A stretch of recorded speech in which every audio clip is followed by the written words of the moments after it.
মুখ্যমন্ত্রী মমতা বন্দ্যোপাধ্যায় তার যে দিল্লি সফর সেই সফর তিনি বাতিল করলেন। আমরা বিষয়ে কথা বলবো। আমাদের সঙ্গে ফোন লাইনে রয়েছেন আমাদের কলকাতা টিভির মুখ্য রাজনৈতিক বিশ্লেষক জয়ন্ত ঘোষাল। জয়ন্তদা, আজই অজিত পাওয়ারের মৃত্যুর ঘটনা এবং মুখ্যমন্ত্রী মমতা বন্দ্যোপাধ্যায় তার যে দিল্লি সফর সেই সফর তিনি ইতিমধ্যেই বাতিল করেছেন, কতটা গুরুত্বপূর্ণ তার এই সিদ্ধান্ত? না, এই সিদ্ধান্তটা খুব সময়োপযোগী এবং অত্যন্ত উচিত কাজ। তার কারণটা হচ্ছে, তার মানে এই নয় যে মমতা বন্দ্যোপাধ্যায় তার যে সফরের যে উদ্দেশ্য বা তার সফরের যে সূচিটা সেটা একেবারেই বাতিল হয়ে গেল।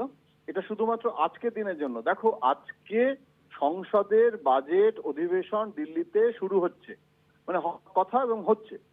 এখন যেহেতু এরকম একটা অত্যন্ত মানে দুঃখজনক একটা ভয়ঙ্কর ঘটনা ঘটে গেছে এবং সেখানে অজিত পাওয়ারের সে যে দলেরই নেতা হন না কেন, আজকে সংসদের সমস্ত রাজনৈতিক দল তারা শোক প্রকাশ করবে। এবং আমি মানে সঠিক জানি না কি হবে কর্মসূচিটা, কিন্তু সংসদেরও কর্মসূচি যেগুলো নির্ধারিত কর্মসূচি সেগুলো বাতিল হয়ে যাওয়ার একটা সম্ভাবনা থাকে। আমি আমার অভিজ্ঞতা থেকে বলছি, কোনো খবর নেই, কিন্তু সেটা বাতিল হয়ে গেলে সেখানে একটা কন্ডোলেন্সের একটা প্রস্তাব গ্রহণ হতে পারে বা কন্ডোলেন্স সমবেতভাবে একটা শোক প্রকাশ হতে পারে। তারপরে সংসদের অধিবেশনটা আজকে না হওয়া অর্থাৎ মুলতুবি করে দেওয়া হয়। এবং তার ফলে যেটা হবে যে বিভিন্ন নেতারা তারাও তো মহারাষ্ট্রের এই ঘটনার জন্য অনেকে সেখানে চলে যাবেন, বিভিন্ন দলের নেতারা। এবং তার ফলে এই রকম একটা মানে পরিস্থিতিতে মানে আমার নিজের ধারণা প্রধানমন্ত্রী বা যারা সরকারের পক্ষ থেকেও তারাও অনেকে যাবেন। এখন এই পরিস্থিতিতে মমতা বন্দ্যোপাধ্যায় কেন যাচ্ছিলেন? মমতা বন্দ্যোপাধ্যায় তার লড়াইটা তো থামেনি, পশ্চিমবঙ্গের নির্বাচনও বাতিল হয়নি। সুতরাং 2026-এর বিধানসভা নির্বাচনের আগে মুখ্য নির্বাচন কমিশনের সঙ্গে এইরকম একটা অদ্ভুত পরিস্থিতি যে তৈরি হয়েছে, সেটাকে কালকে অখিলেশ যাদব প্রকাশ্যে তিনি জানিয়েছেন যে মমতা বন্দ্যোপাধ্যায়ের নেতৃত্বে অন্যান্য সমস্ত দল অর্থাৎ সমস্ত বিরোধী দল এক কাট্টা হয়ে তারা মমতা বন্দ্যোপাধ্যায়ের নেতৃত্বে আগামী দিনে বিজেপির মোকাবিলা একমাত্র করতে পারেন মমতা বন্দ্যোপাধ্যায়। এত বড় কথা অখিলেশ বলেছেন। এখন সিঙ্গুর থেকে যাওয়ার কথা ছিল সরাসরি ওখানে, এবং অভিষেক বন্দ্যোপাধ্যায় তিনি লোকসভার নেতা, সংসদীয় দলের নেতা, সেখানে তার থাকাটা জরুরি। কিন্তু অভিষেক বন্দ্যোপাধ্যায় কিন্তু রাজ্য সরকার নয়, অভিষেক বন্দ্যোপাধ্যায় কিন্তু কোনোভাবেই জড়িত নয় ক্যাবিনেটের সঙ্গে।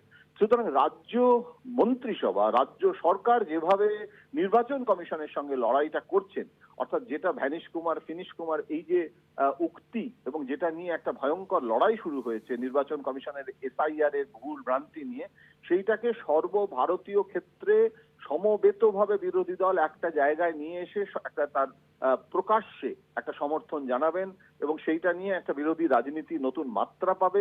সেটাকে একদিনের জন্য, দুদিনের জন্য, 3 দিনের জন্য দরকার হলে হোল্ড করা যেতে পারে। বরং এখানে এখন এইটা খুব সঠিক সিদ্ধান্ত। অজিত পাওয়ারের এই দুঃখজনক ঘটনার তদন্তও দাবি করেছেন মমতা বন্দ্যোপাধ্যায়, যাতে এখানে কোনো স্যাবোটেজ ছিল কিনা এবং সেটা সুষ্ঠু তদন্ত হোক। এবং এই ঘটনাটা যখন হচ্ছে তখন এই দিল্লি যাওয়াটা না গিয়ে, তার মানে এই নয় দিল্লি যাচ্ছেন না বা কর্মসূচিটাই বাতিল হয়ে গেল। সেটা আজকে না হলেও খুব শীঘ্রই তিনি আবার ঘোষণা করে দেবেন যে তিনি কবে যাবেন। অর্থাৎ সংসদেও সব সাংসদদের উপস্থিতিটা সেখানে দরকার হবে, মানে তৃণমূল কংগ্রেসের সবার সাথে তিনি দেখা করবেন। সুতরাং এইটা একটা অভিষেক বন্দ্যোপাধ্যায়ের নেতৃত্বে সংসদীয় দল আর রাজ্য সরকারের মুখিয়া, এবং তিনি কিন্তু ভুলে গেলে চলবে না সংসদীয় দলের চেয়ারপারসনও কিন্তু মমতা বন্দ্যোপাধ্যায়। সুতরাং সর্বভারতীয় ক্ষেত্রে এই কর্মসূচিটা থাকবে। কিন্তু অজিত পাওয়ারের এই ঘটনাটা যেহেতু এই মুহূর্তে খবরের সব থেকে বড় অগ্রাধিকার পাচ্ছে এবং বিষয়টা তদন্ত দাবি করছেন, সুতরাং এই মুহূর্তে ওটাকে আমরা বলতে পারি একটু শিকে তুলে রাখা, একটু কেপ্ট ইন অ্যাবেন্স করা, তারপর উনি আবার সেই মোডে ফিরে আসবেন, এমনটাই মানে আমার নিজের মনে হচ্ছে এবং এমনটাই তিনি করতে চলেছেন। স্বর্ণালী, ধন্যবাদ আপনাকে।